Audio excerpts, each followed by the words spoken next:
A trick in which if you release the ball in any direction, it will go to the same place while rotating. Why? The answer is hidden in this shape. If you put two pins on a cardboard and connect them with a rope and then stretch that rope and make a complete rotation with the marker, then the shape formed is called ellipse.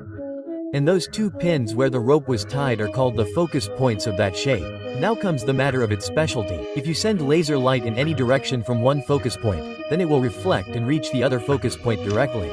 Like this shape itself decides what its destination is, and not only this. If a table of this shape is made and you close your eyes and release the ball in any direction from one focus point, then that ball will always stop at the same place while rotating at the other focus point. The math behind this magical shape tells us that it is not just a shape but a perfect combination of nature, physics and maths, and this concept was first presented to the world by a Greek mathematician Monachumous in 300 BC. But what is its real-life use?